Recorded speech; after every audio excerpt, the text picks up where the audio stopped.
Right, well, thanks everyone for coming.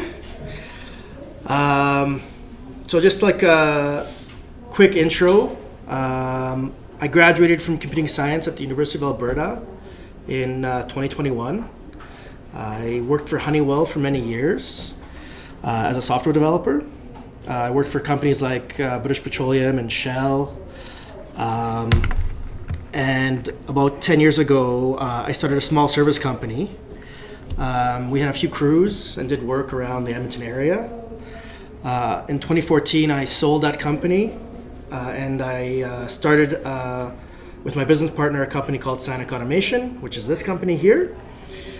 And we concentrated on software for small to medium-sized businesses and eventually moved into project management software for survey companies. So just from my experience working with medium and small-sized businesses and surveyors, I came to the realization that surveyors need a lot of help with the business side of things. So we specialized in software for land surveying companies, and we're trying to grow that software out. We've been designing and refining it for over the last 5 years, and we've designed it to follow best industry practices. And I'll talk about that a little bit later. So maybe I'll start here kind of with first principles and ask if anyone knows why do businesses exist? Does anyone know? Pardon me? To make money, right? The purpose of a business is not just money, but to make a profit, right? And of course, profit is defined as the difference between the amount you earn and the amount you spend. So revenue minus expenses. So the purpose of a business is to make a profit, not to do a lot of work, but to make a profit. I can't tell you how many people I speak with in the geospatial world that do a lot of work, but they don't make enough profit. And hopefully with our software and with this talk and other things that we're hoping to change that. So in this workshop here, I'm going to ask a lot of questions. Feel free to answer them. They're not really all rhetorical. And what we're looking to solve in this workshop here is how do you know if you're making or losing money on a job? So, I'm sure you've come to, if you're here and you own a business, you know that, checking your bank account at the end of the month isn't the way to know if you're making or losing money on a job. You might have systems in place at your office. You might realize that maybe that's not really cutting it. Excel doesn't cut it for you, and you probably know that there's a better way. So I'm hoping to kind of show everyone here one.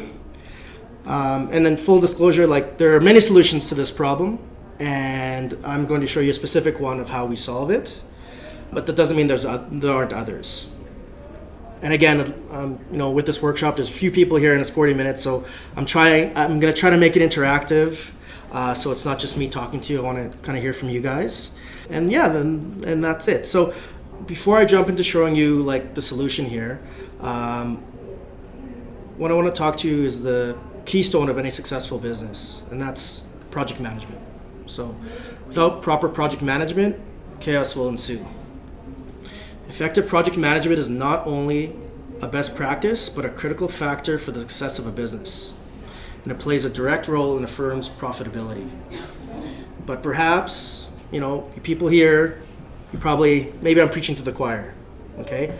You might know the importance of project management, but perhaps maybe the organization that you're with maybe have some challenges. So let's kind of talk about some of those challenges. So let me ask you guys, a lot of students, I guess, but for the people that are kind of working or that have worked in businesses here, if you have any of these kind of problems. So, a problem that's fairly common is, you finish a job and you just can't figure out why you were so far off on your estimate. You're putting together an estimate and you don't know if you or your crews have done other jobs in the area that could have been leveraged to save time. Do you have control in the area that you could have used to save you time and effort? Are your time and material jobs missing timesheets or time? Are you billing for change orders? Are billable items missed or miscoded? These are common problems with a lot of companies that we've seen. you don't know how your jobs are going, right? So do customers call you and you don't easily know the status of a job, or maybe the owner or manager calls you up and asks what the status of jobs are and you just can't tell them because you honestly don't know? Do you know your utilization of your staff? That's a very important your company starts growing, to prevent burnout and other things. Finding out how, the utilization of the staff is very critical. Are you late submitting invoices? That's a big one. I know a lot of companies that 30, 60, 90 days before they send out, jobs are finished and they haven't sent out invoices. That's a huge thing. And it's not just about being late, it's about invoices taking a lot of time to actually create. How does your administration, your company know when to invoice? Talking more about administration here, are your administrators having to work weekends or Sundays in order to get payroll or other things ready for Monday? There's a lot of, in the geospatial world, there's a lot of kind of mom and pop shops, for lack of a better word, where family, the daughter or wife or husband is working as the administrator of the company, and they're killing themselves on the weekends and losing a lot of family time and getting burnt out because of all the extra work they have to do to administrate the job. Another one is accountability. So how are you dealing with accountability of your staff? And that's both in a good and in a bad sense. Rewarding people that do good and fixing problem employees, I suppose. Do you know if you're making or losing money on a job? And do you know who your most effective employees are? Do you know what your employees are making for you on average? What they're actually producing for you as a billable rate for your company? And of course, do you know if you're making or losing money on a job? So if the answer to these problems are, we ask the accountant, you're doing something wrong. Also think about who knows the answer to these problems. If it's just the accountant, that's not good. Even if the owner, that could be a problem too. People, to be able to answer these questions, it has to go all the way down to your organization. Project managers and administrators need to be able to answer, if not all, most of these problems. Realize that maybe a lot of this information is in your accounting system, but your project managers don't have access to the accounting system. There's a lot of sensitive information there, and you won't have access to that. So there needs to be other ways by which you can get access to that. Has anyone seen any other problems out there that I haven't mentioned that you want to kind of bring up? Maybe? Sure. Yeah, please. The entirety of the project management consists within one person's mind. Yeah, that's a huge one. And that's because you don't have odds are, maybe not you, this fictitious company. You're probably right. You're going to say you're probably right. Yeah. So these are hard problems, right? And I didn't want to I'm not coming here to kind of exactly talk about the problems. I want to kind of show you some solutions here of how to kind of solve that. So I usually like to start things at the beginning, but in this case, maybe I'll start kind of at the end. This is our software here, and I'm not going to show you kind of the boring stuff, like how to enter line items or how to create timesheets on your phone. I'm not going to show any of that. Assume what I'm about to show you, all the hard work's been done in kind of the back end, and we're just sort of analyzing things here. Now this is a screenshot of our software. It's a demo system. All the data is fake, so don't get exactly hung up on the data, like dates and amounts, but it's just to illustrate a point here. Kind of give you a feel for some of the solutions here. So what you're looking at here is the active job dashboard. This is where the rubber hits the road. This is where you look at your jobs at a high level and where you go to deep dive into jobs to see where they went south. Okay, so you probably can't see this so well because it is kind of small. So what I can try, I'll kind of zoom in a little bit here. I'll try to zoom in. So over here, so this is the active job dashboard, and over here we just kind of zoomed in on the top job, and I still don't know in the back if you can really see it, but I can kind of talk about it a little. So over here, that's the job number. pretty self-explanatory. You can have any kind of job number. For those in like university that are like in the 21st century, job numbers are like every company has different kind of job number. They have letters, numbers, dashes, and they're very particular about job numbering. Just FYI, part of that is from kind of the past of organizing things without a computer, basically. So they would put in like the year in the front or what have you, or the type of job, some sort of like ABC, different offices. So they're very peculiar, and every company has their own way that has to be no matter what, because oftentimes the finding things is very difficult. That's kind of a legacy thing. Over here we have the client name, pretty self-explanatory there.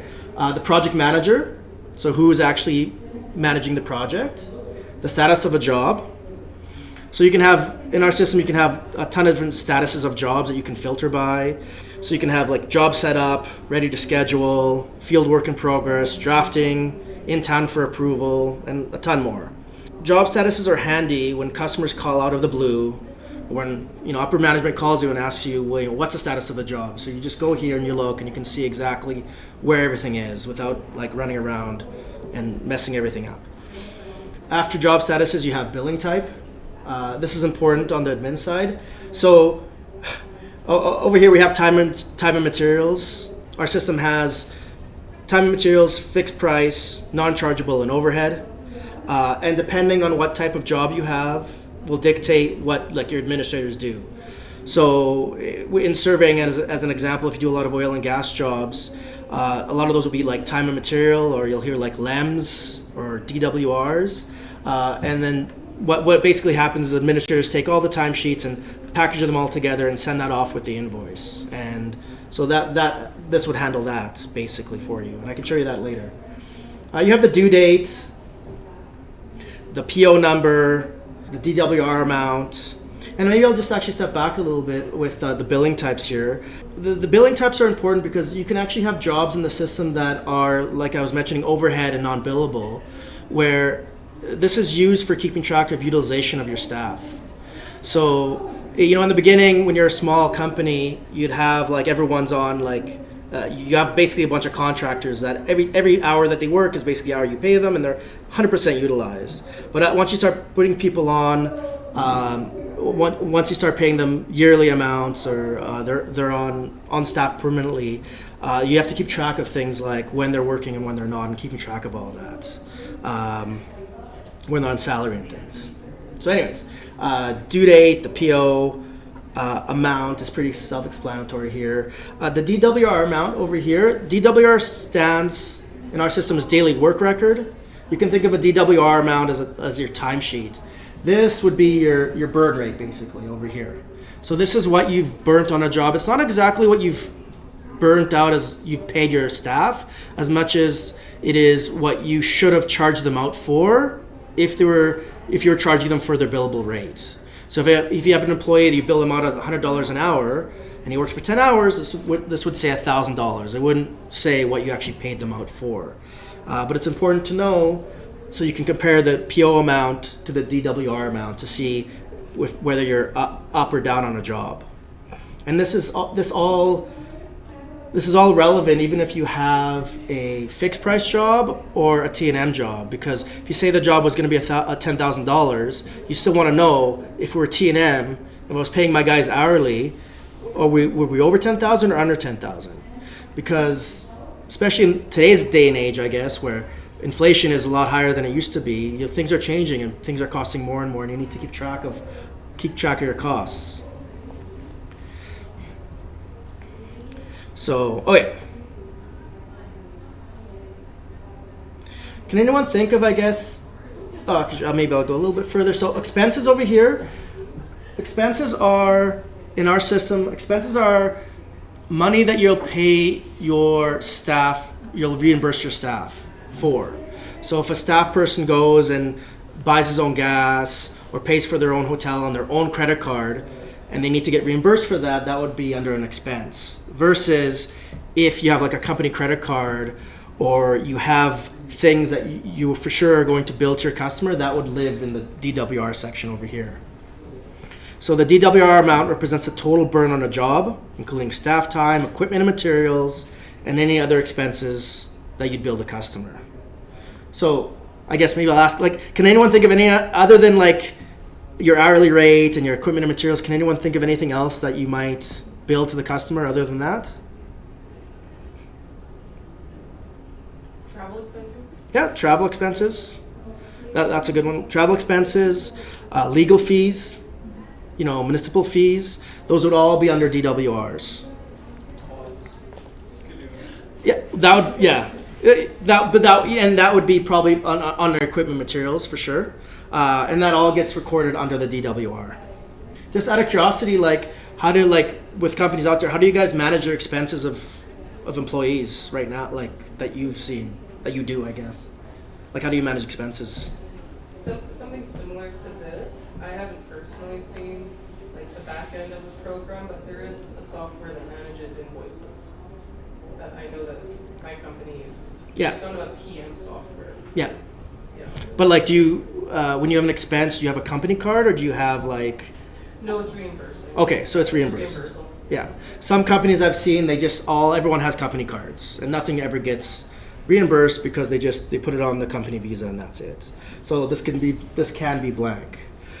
And again, for expenses like hotel costs and other things, they could do that. So over here you have this invoice amount, and this is like the sum total of all the invoices you've sent out to that customer for that project.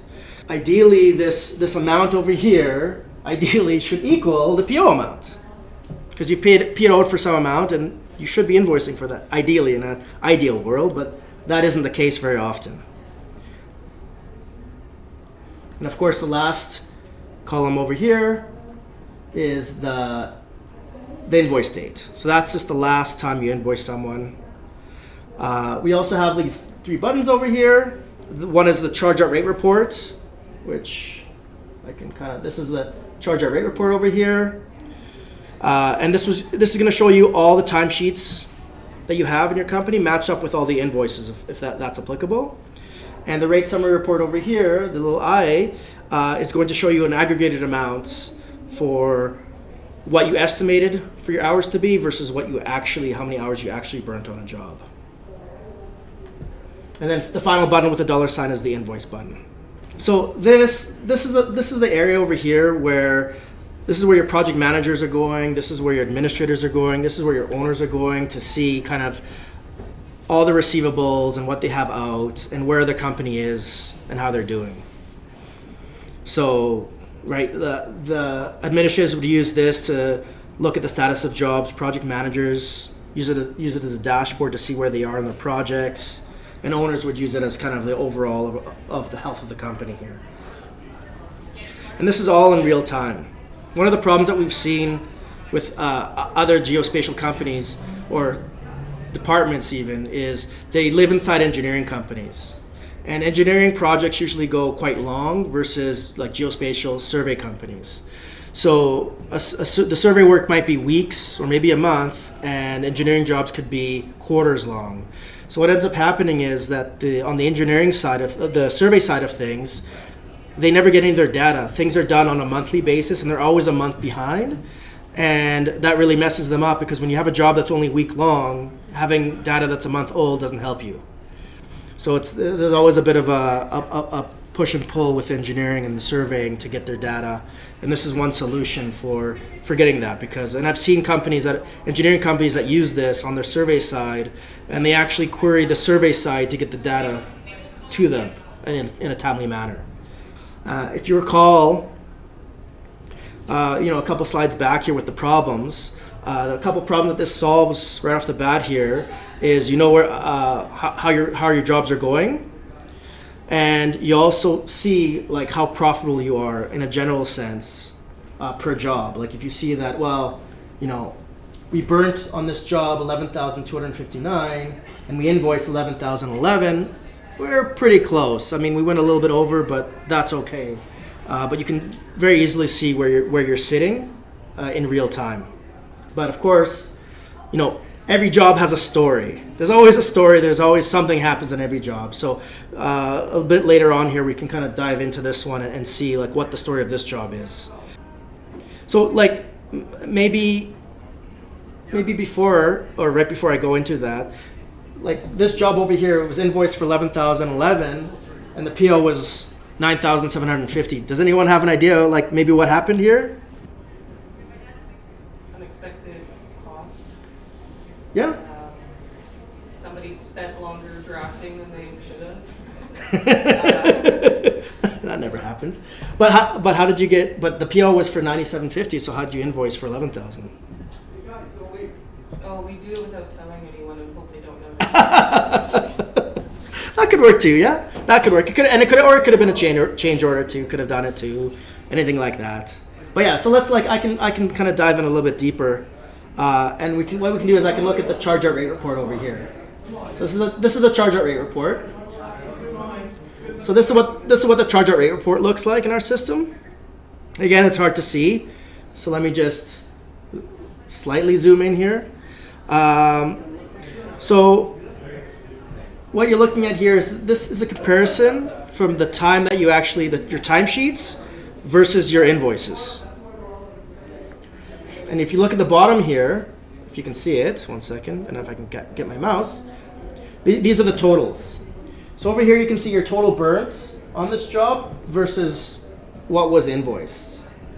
And you can look at it and you can figure out like, do you guys see why there was a difference between those two numbers? Can you tell like off the top of your head? It might not be super easy and it's probably hard to read, but so Field assistant? Some extra field assistant. at the bottom, Yeah. right? Yeah, that wasn't billed out. Why that wasn't billed out? Well, I don't know. Maybe they forgot. Maybe they couldn't. Maybe they messed up and they had to send some guy out that they couldn't bill for. I don't know. Every job has a story, right? But this is one way of kind of looking at that and saying, well, why was there a difference between what we invoiced and what we burnt? So, the point of this report is simply to show you what has been accounted for and what hasn't. I'll also show you a couple more things here. So over here, you can see that it was 8 hours for survey crew, and they billed out for 8 hours over here. But that doesn't need to be the case. So you can, for example, over here, this is an example over here where the person worked for 6 hours and they billed them out for 8 for reasons. Do you know what that means, that he worked for 6 and they billed him out for 8?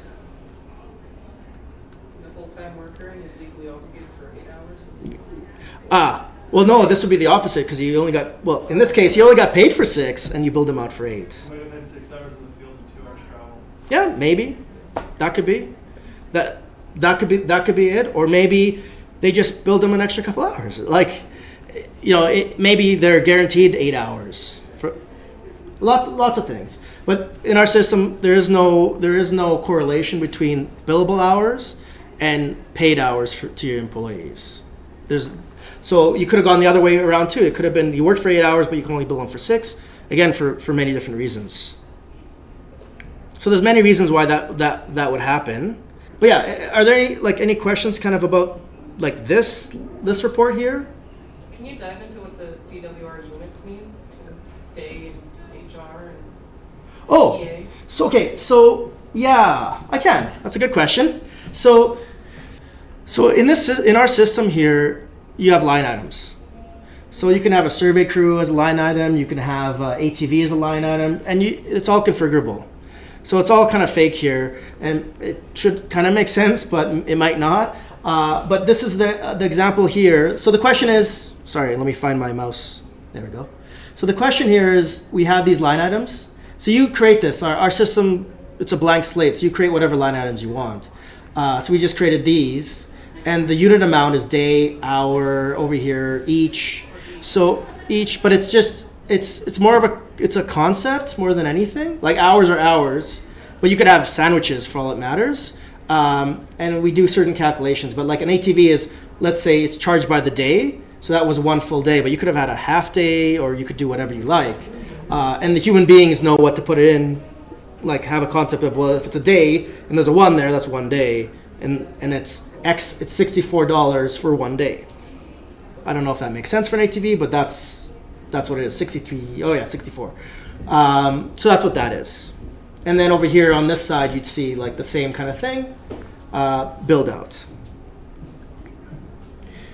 So remember, the function of this report is simply to show you what has been invoiced versus what your company has burnt on a job.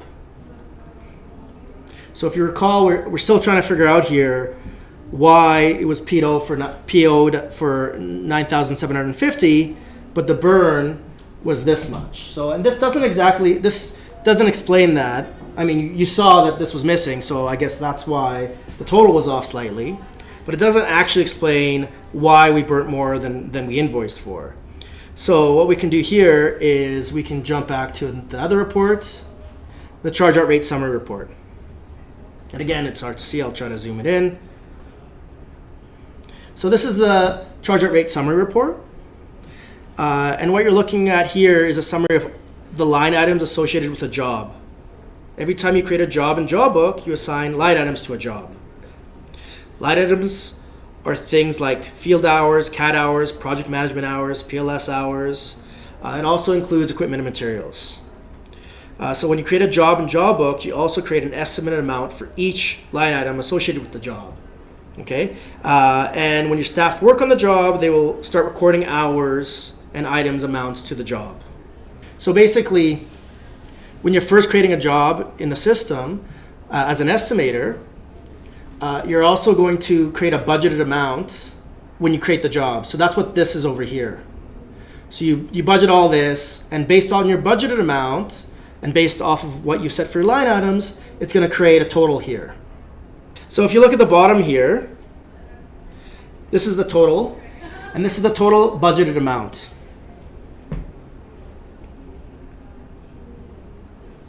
Over here, this is your DWR amount.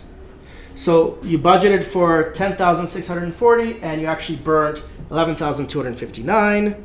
And over here you have what you totally invoiced versus what the PO amount was.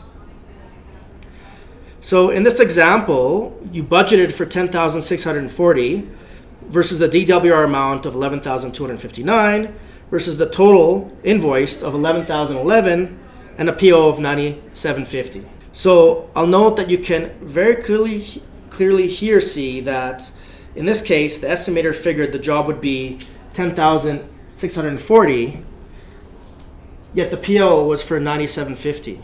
So the estimator, when he created this job, put it in as 10,640. So another question I have for you guys is, well, like, why did this happen? Why did someone estimate the job would be like almost $11,000, but they got a $9,000 PO? How could that be? What happened there? So maybe they messed up. That's the easy answer. But another, maybe a better answer would be that maybe the estimator knew on the bid that if they bid over $10,000, they wouldn't get the bid. So they bid $9,750, knowing that they would get them on change orders later or some extra work that would get them up to the level they needed. That's an explanation I have. Is that common practice? Is that? I just made that up. I'm sure that never happens. No, I don't know. Like, has anyone seen that? Like, where they would underbid would they Competitive? Yeah. Would they underbid to be competitive, even though they knew? I've seen underbidding on another geomatics company in order to like secure a contract for future work. But then the problem that becomes inherent to that is the client that you're working for now believes that these are your billables. So now you're always trying to ask your client for more money in order to accommodate. So it's a lost leader, right? So you're better off to give a deal on one service, but not the whole job itself. So this year, I would say somebody was not estimating. They estimated correctly and then thought maybe they cut the budget down in order to get the bid. But then, I mean, you can only make a beaver scream as loud as you can on right? Mm-hmm. Like, yeah.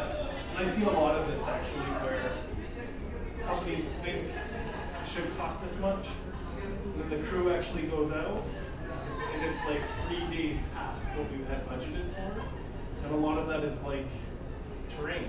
Yeah. That's what kills it. Yeah. Right? Yeah, there's many answers, and your answers are probably better than mine even. But I yeah, see a lot of that too. yeah. So of course, then I think we talked about this a little bit. The PO was for 9750. The total was 11,011. How did that happen? Well, maybe change orders. Maybe you billed without telling them, and they just paid. Lots of different reasons. Okay, we can look at like. I just want to take a closer look, and granted, like this is kind of fake data, but over here in this job, can anyone, like this job went over, can anyone tell why it went over? Like what line item caused? What was the reason why it went over? The field assistant and the survey crew sticks out to me, but also the project managers. Yeah, the project manager here is under actually. So it's negative, it's you're gone over, and if it's positive, it's you've gone. So you haven't used enough hours for project management, but you have gone way over on the survey crew. And those pesky GIS technologists decided to direct the budget. Yeah.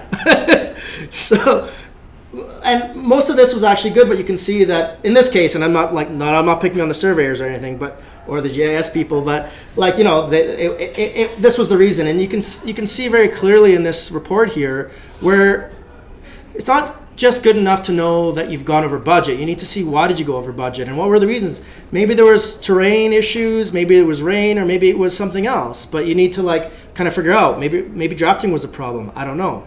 But so it's not just good enough that to see that jobs have gone over. You need to dive in to see exactly which one. It can also be, and I've seen this before in the real world, where things are being miscoded. And I've seen that a company down south in Texas started using our software, and they were a bigger company, and they told me they saved $80,000 in 1 month for not billing the customer properly.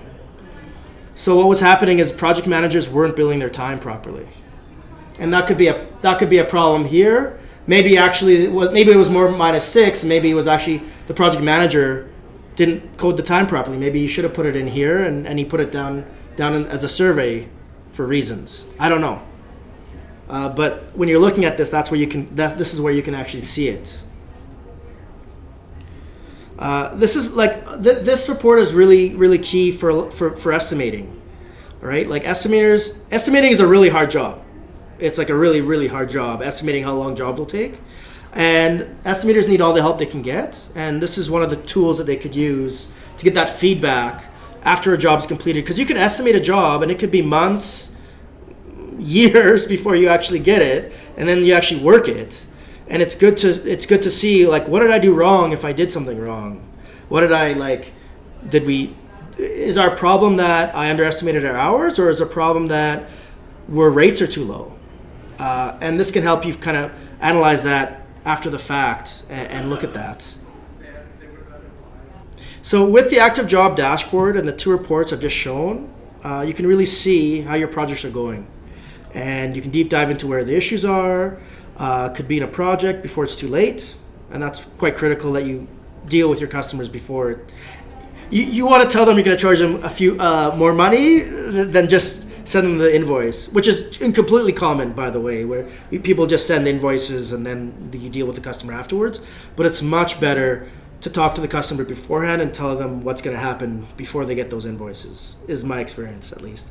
Yeah, let me just jump back to the dashboard here.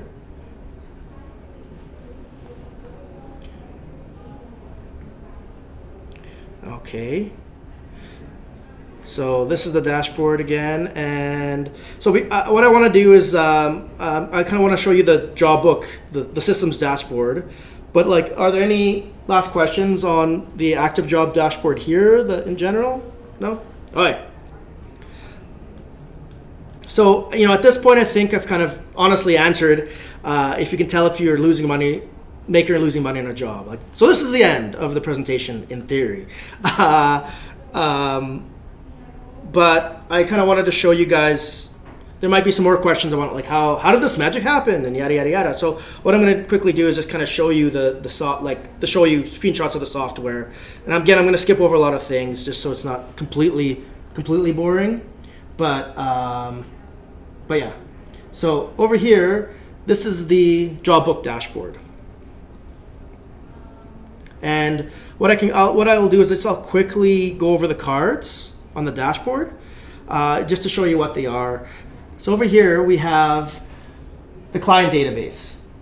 This is going to be where you keep all your customers. This is your CRM if you're familiar with that word. So this is your client database. After that, you have the job database. So over here, this is your job database with all your job information. This is where you create jobs. This is the active job dashboard. Then you have the task and scheduling system. This is a module that we have that's specifically designed for creating tasks and scheduling your crews. If anyone's, I'm not going to really talk about it, but if anyone's interested, you can feel free to talk to me after class. We're always looking for more like field trials for this particular module here. After that, you have the daily work records. These are your timesheets. So these are people in the field creating timesheets over here. This is your database of invoices. Over here, this is where administrators are going to create invoices. Project managers are going to review those invoices, sign off on them, and things will move forward. There's the question about rate sheets. The question about looking at rates for different customers. There's rate sheets on the job. So when I showed you all those pricing and all that stuff, that's based off of the line items, but based off of the job specifically and the companies. So in our system, you have line items like survey crew, $100 an hour. But it could be survey crew for Exxon, and Exxon pays $90 because reasons. And it could even be that you do a certain job for Exxon, and that job is $120. So there's a way in our system that on the job level, you can change your line item prices. So that, just to answer that question, because I don't know if I 100% answered that. So yeah, the rate sheets. Over here, you have your workflows. So it's hard to read here, but there's approval backlog. So this is for your project managers to approve timesheets. The invoice backlog. This is where your administrators go and take all those timesheets and create invoices from them. That's how they save time on that. Then there's an expense approval backlog. So later on, there's expenses. People can make expenses, take pictures of it, upload it, and then your project manager can approve or administrator can approve those expenses. And then there's invoice processing backlog. This, when an invoice is created in our system is really designed for project management. It's not an accounting system. So we recommend that everyone, when they create invoices, you can create invoices in our system, you actually export those to your accounting system, and then you do all that accounting magic in the background. The same theory goes for timesheets. You can do payroll on this system, but it's not a payroll system. This system will capture all the hours that people worked, but it's not a payroll system. It's not going to tell you, oh, this guy has time in lieu or paid time off or yada, yada, yada. That goes all into your payroll system, ADP or Ceridian or whatever. So just like we integrate with accounting system, we integrate with payroll systems. Just trying to keep like in the order here. So over here we have like the time and expense reports. This is the time card report. This is where administrators go and do payroll over here, so they can tabulate the payroll. There's a time grid. If you have problems with people doing their timesheets, this is really good because you can see who's done it today and who hasn't for the week, so you can crack the whip. Timesheets have to be done daily, and I'll talk about that a little bit later. The utilization report. An expense report. I'll be diving deeper into a few of these that are kind of interesting, and so I'm glazing over a few of these things. The cost report over here next. There's a line item report and WIP report, work in progress report. That's all in here. A line item report. If you want to see, for example, if you have equipment, there's a theological question. Do we buy equipment or do we lease equipment? Do we rent equipment? And the answer should be, well, if you're using it more hours than it is to have just bought it, then you should buy it. And if you're not using it enough hours, you should be leasing it, or some sort of logic. But how do you answer that question? That would be this line item report, because you're keeping track of all your equipment and materials, all the hours that you're using, how many days you use the ATV for. You can then figure out, hey, you know what? Instead of buying this thing in the future, we should be leasing it or renting it or whatever.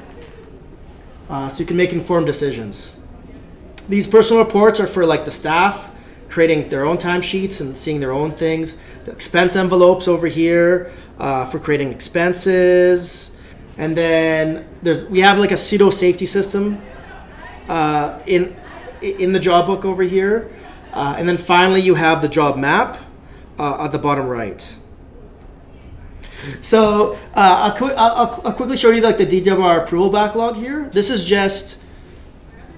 for project managers approving timesheets. So it's not enough that you do timesheets. Timesheets need to be approved by the project managers. I've seen a lot of companies where administrators are approving timesheets, and that's like fundamentally wrong. An administrator cannot know what is happening out in the field.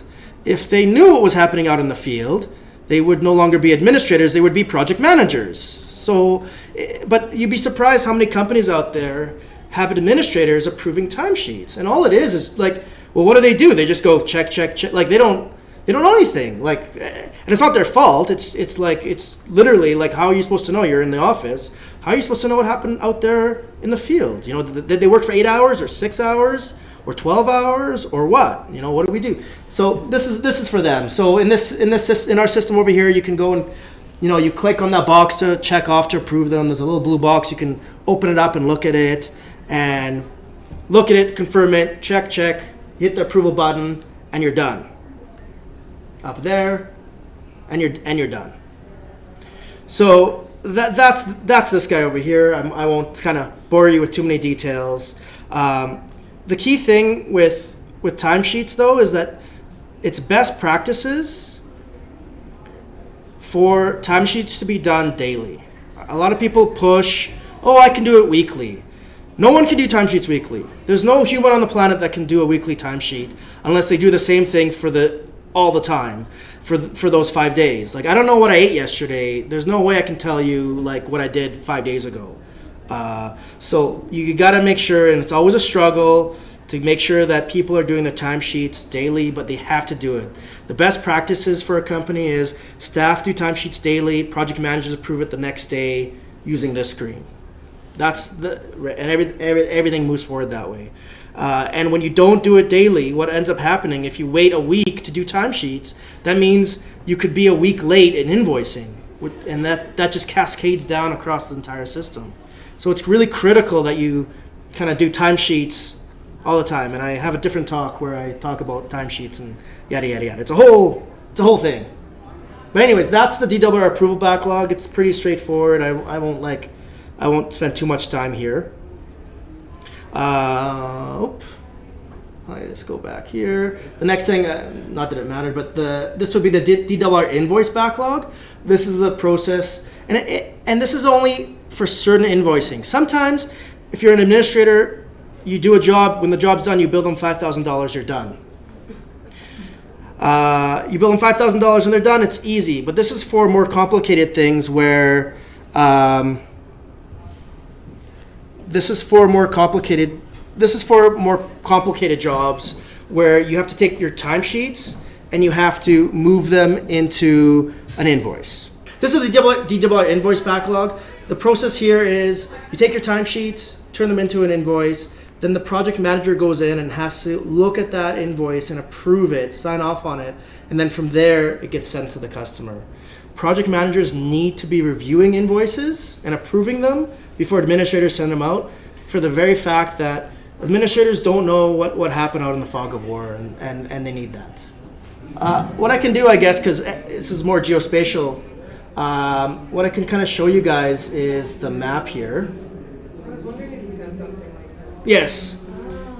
So, because this is the finish more so, the last slide. Practically. So this is our geospatial map, and I don't have a lot of like pictures of this, but basically this is it in a nutshell. This would be like a small survey company, very small, a couple years of work, and these would be all the jobs. This is fake. Don't look too deep into these pins. They're not real. We've randomized them enough, but this is the idea. So first off, you have locations and you have the jobs, and on the locations you can do you can have all sorts of like different kind of locations, the lot block plan, everything. You can filter out, you can zoom over your mouse over these pins, and you can jump into those jobs to see where they were. So if you have a job near this pin over here, you can look to see what were conditions in the field, what happened in that job historically, to see where did we go wrong. It might apply to a job in that area. And you can filter by scope, you can filter by a bunch of different things. And any questions about this? How did you build the map? Are you using Google Map, or what's kind of the background? So Maps map? it's nothing crazy. It's OpenStreetView. OpenStreetView. So it's OpenStreetView, and what happens when you create the job, you can add your location, so you can have lot block plan, section, township, range, and then you also there'd be like a map like this that you just put a pin on it, and then there you go. You pinned your job. You have a pin on a map. From there, you have the job number. You can look at more detail to different things. But the whole point is, if we have a crew over here and we're going right next to it, it's good to know, and it's 5 years later, it's good to know that you have control in the area or what have you to save yourself a lot of time and effort. So that's what this is. And yeah, like I said, you can filter out from different things. But really, to be honest, I don't think you even need to filter. You just zoom in spatially and you can see. But you can if you want. Show me all the bathymetric surveys we've done for oil and gas companies, and that will do it. And these are all jobs, like all historical and active? Yeah. And you can filter it by historical and active too, if you wanted. So you can show me all my active jobs. Yeah. I'm gonna kind of just finish that there because it's kind of late already. I just wanted to throw this out to you guys. If you're interested, there's additional resources there. There's a podcast, Geoholics. I don't know if you guys know of them or not, but they're pretty cool. We have a LinkedIn group that everyone here is welcome to join, the Business of Land Surveying, where we try to talk about like the business side of things and not the technical side of things. Land Surveyors United. We have a newsletter, businessoflandsurveying.org, yada yada yada. That's kind of it basically. There's my contact details if you're interested. Feel free to go to LinkedIn and Doug Kondor and connect with me. Happy to connect. If anyone is interested in looking at the software, contact me. Come see me after I'll be here tomorrow. Come, I can show it to you on a cell phone, on an iPad, whatever you like, and show you what it looks like in real life. It's very similar to what you kind of saw here. That's about it.